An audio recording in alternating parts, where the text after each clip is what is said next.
A bigger and better development is moving along in a thriving Madison neighborhood. I'm Theo Keith with the people pushing it forward and the neighbors who say, hold on a minute. After an hours-long meeting ended with the go-ahead for a controversial development, neighbors say that they feel left out of the process. Good evening, I'm Michelle Lee. And I'm Eric Franke. First tonight, a 4-story building is planned for Madison's west side.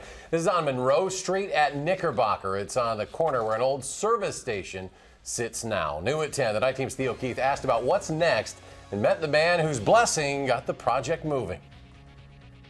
I was raised right down the street, so I know all about this neighborhood. Tom Rice knows the Monroe Street neighborhood and the neighborhood's cars. I'm kind of lean towards GMs. I've had them all my life. Over his half-century at Rice's Fix 'em and Fill 'em, My kids named it that. the cars sure have changed. Hell, they're smarter than the people that drive them. The neighborhood around his business has too. I mean, I've seen, I can't tell you how many businesses come and go.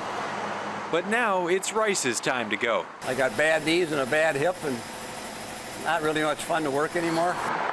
So after years of holding on to his prime real estate, I figured I was going to die here, to be honest with you. Rice sold to a developer who wants to tear down the service station and the house next door for a 4-story building with retail space and 21 apartments. I really do think it's going to be great for the neighborhood. The development won over the area's alder for its potential to revitalize the corner. We want to have a variety of housing. We want to have people who live on this transportation corridor. But the neighbors have concerns. The developer is in the driver's seat.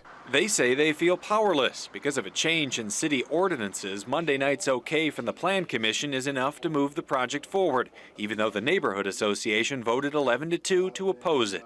I'm really sorry that we couldn't come to an agreement with the neighbors. I'm sorry that I couldn't help them understand. Oh, I probably will miss it. Rice thinks people will quickly forget about his service station, but that's okay with him. And one night at home, it kind of really shook me up like, holy man, this kind of identifies me, this place, you know. But now I've gotten over that, and it's just a building. Sue Ellingson, who represents the neighborhood, says she thinks the neighbors will petition and this will end up in front of the city council after all. Barring any challenges, the developer wants to start construction this fall and finish things up next summer. No surprise to see a bit of a fight there, especially in the always in demand Monroe Street area. Theo, For sure. Thank you very much. Yeah.